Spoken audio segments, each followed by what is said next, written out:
3 துறைகளிலும் மிகச்சிறப்பாக செயல்பட்ட ஒரு அமைச்சர் என்றால் அது கக்கன் தான். அவர் இருக்கும்போது தமிழ்நாட்டில் மணிமுத்தாறு அமராவதி அணைகள் கட்டப்பட்டது. மரியாதைக்குரிய கக்கன் அவர்கள் அமைச்சராக இருக்கும்போது, விவசாயத்துறை அமைச்சராக இருக்கும்போது தான். அதே போல மேட்டூர் அணையுடைய நீர்மட்டம் உயர்த்தப்பட்டது அவருடைய ஆட்சி காலத்தில். பூண்டி நீர்ப்பாசன ஆய்வு மையம் அமைக்கப்பட்டது கக்கன் அவர்கள் அமைச்சராக இருக்கும்போது தான். அதே போல அவர் உள்துறை அமைச்சராக இருக்கும்போது தான் காவலர் பயிற்சி பள்ளி தமிழ்நாட்டில் முதன்முறையாக காவலர் பயிற்சி பள்ளி உருவாக்கப்படுது. அன்றைக்கு கடுமையான சாதி கலவரங்கள் நடக்கும்போது கக்கன் உள்துறை அமைச்சராக இருக்காரு. காவல்துறை அவருடைய கட்டுப்பாட்டில் இருக்கு. அன்றைக்கு என்ன பண்றாரு?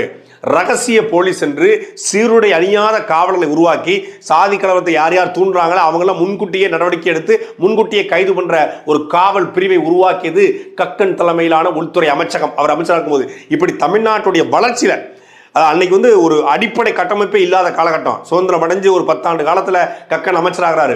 அடிப்படை கட்டமைப்பு இல்லை, எல்லாம் வெள்ளக்காரன் போட்டு போன சிஸ்டம். அதுல இருந்து தமிழகத்தை மீட்டெடுத்து கொண்டு வந்ததுல, தமிழகத்தை அடுத்த கட்டத்துக்கு கொண்டு போனதுல காமராஜருக்கு எவ்வளவு பங்கு இருக்கோ அதற்கு அடுத்தபடியாக மிக முக்கியமான பங்கு இருக்கிற ஒரே ஒரு மனிதர் என்றால் அது கக்கன் தான். 10-12 வருஷம் அமைச்சரா இருக்காருங்க.